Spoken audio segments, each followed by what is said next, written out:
वैदिक काउंसलर में आपका स्वागत है, जहां वैदिक ज्ञान मिलता है वैज्ञानिक दृष्टिकोण से। नमस्कार। कभी सोचा है कि एक मामूली सा दिखने वाला नारियल हमारी वैदिक परंपराओं में इतना पवित्र, इतना खास क्यों है? ये सिर्फ पूजा की एक चीज नहीं है। अरे, इसके अंदर तो समृद्धि और सुरक्षा के ना जाने कितने गहरे राज छुपे हैं। तो सवाल ये उठता है कि क्या सच में एक छोटा सा फल किसी की किस्मत बदल सकता है?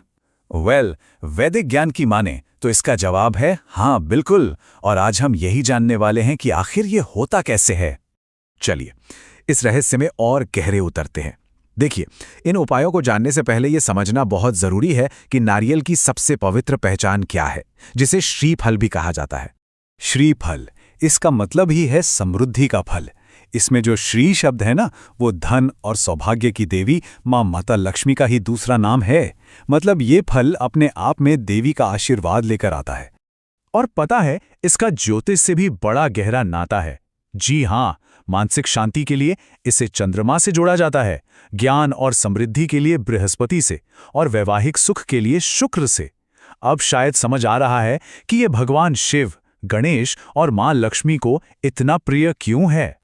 नारियल की बनावट भी कमाल की है। इसका हर हिस्सा एक गहरा मतलब रखता है। सोचिए, इसका जो कठोर बाहरी कवच है वो है दैवीय सुरक्षा, अंदर का मीठा पानी आशीर्वाद का बहता हुआ झरना, और सफेद गिरी वो है मन की शुद्धता और सात्विक का। तो चलिए अब मुद्दे पर आते हैं और जानते हैं कि इन शक्तियों का इस्तेमाल कैसे किया जाए। शुरुआत करते हैं समृद्धि के उपायों से, वो उपाय जो धन और सफलता को अपनी ओर खींचते हैं। ये पहला उपाय खास तौर पर उनके लिए है जो लगातार आर्थिक समृद्धि चाहते हैं और जीवन से पैसों की तंगी, जिसे हम फाइनेंशियल ड्राइनेस भी कह सकते हैं, उसे हमेशा के लिए दूर करना चाहते हैं। ये एक बहुत ही सरल लेकिन असरदार अनुष्ठान है। करना क्या है, अपने कैश बॉक्स या घर के मंदिर में एक हरा नारियल रख दें। फिर हर शुक्रवार इसे दूध और गंगा जल से धोना है, और आशीर्वाद का फ्लो बना रहे इसके लिए लौंग और मिश्री अर्पित करनी है। अच्छा, एक खास बात यहां पर याद रखिएगा। धन को अपनी ओर खींचने के लिए, उस नारियल को एनर्जी देने के लिए हर शुक्रवार को ठीक 11, जी हां, 11 लौंग चढ़ानी है। ये जो संख्या है ना, ये बहुत महत्वपूर्ण है। नारियल सिर्फ धन को अट्रैक्ट ही नहीं करता, बल्कि ये एक बहुत पावरफुल सुरक्षा कवच भी है। चलिए अब देखते हैं कि ये हमें हर तरह की नेगेटिविटी से कैसे बचाता है। यह उपाय सीधा सीधा नजर दोष यानी बुरी नजर की समस्या पर काम करता है। ये एक ऐसी आम चिंता है जिससे बहुत से लोग परेशान रहते हैं। इसकी प्रक्रिया बहुत सीधी है। बस एक ताज़ा नारियल लेना है और जिस व्यक्ति पर असर है उसके सिर से लेकर पांव तक 7 बार क्लॉकवाइज घुमाना है। इसके बाद इसे घर के बाहर ले जाकर तोड़ दें। और हाँ, टुकड़ों को सही तरीके से फेंकना बहुत जरूरी है। कहा तो ये भी जाता है कि ये नजर उतारने के सबसे शक्तिशाली और सबसे तेज उपायों में से एक है। ये बात ही इस उपाय के असर को बताने के लिए काफी है। अब आते हैं उपायों की तीसरी और आखिरी श्रेणी पर, जो हमारे पर्सनल और इमोशनल वेलबींग पर फोकस करती है, जैसे कि रिश्ते और मन की शांति। देखिए, कई बार रिश्तों में शुक्र दोष की वजह से संघर्ष, गलतफहमियां और कला होने लगती है। लेकिन सही उपाय से इसी स्थिति को समझदारी, खुशी और प्रेम में बदला जा सकता है। ये बहुत ही खूबसूरत उपाय है। पति पत्नी को हर शुक्रवार को मिलकर एक नारियल तोड़ना चाहिए, उसका पानी एक साथ पीना चाहिए और फिर टुकड़ों को देवी पार्वती को अर्पित करना चाहिए। ये आपसी समझ बढ़ाने में बहुत मदद करता है।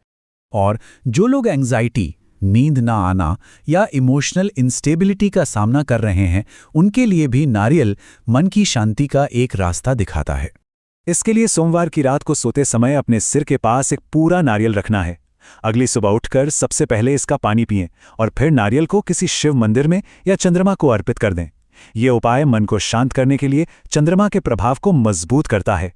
अब इन सारे उपायों को करने से पहले कुछ जरूरी नियम और दिशा निर्देशों को समझना होगा, क्योंकि इन अनुष्ठानों में क्या करना है, इसके साथ साथ कैसे करना है, ये भी उतना ही इम्पोर्टेंट है।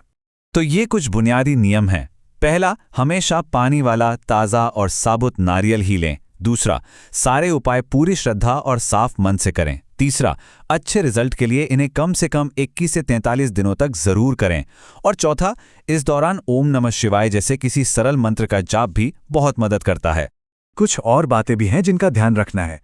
इन उपायों को करने का सबसे अच्छा समय शुक्ल पक्ष यानी चांद के बढ़ते दिनों का होता है। और हाँ, इस्तेमाल किया हुआ नारियल कभी घर के अंदर ना फेंकें, उसे हमेशा बाहर बहते पानी में या किसी चौराहे पर ही रखें।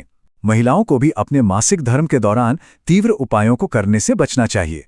और आखिर में, जैसा कि कहा भी गया है, नारियल सिर्फ एक फल नहीं है, ये तो दैवीय आशीर्वाद का एक जीता जागता प्रतीक है। ये बात हमारी पूरी चर्चा को एक ब्यूटीफुल सर्कल में पूरा करती है। एक साधारण से फल से लेकर एक पावरफुल आध्यात्मिक टूल तक की यात्रा। तो अगली बार जब भी कोई नारियल हाथ में आए ना, तो उसकी इस अद्भुत शक्ति को जरूर याद कीजिएगा। वीडियो पसंद आया हो तो चैनल वैदिक काउंसलर को सब्सक्राइब जरूर करें। और अगर आपको चाहिए व्यक्तिगत ज्योतिष परामर्श, कुंडली विश्लेषण या वास्तु परामर्श, तो व्हाट्सएप करें 9219539215 या विजिट करें www.vediccounselor.com।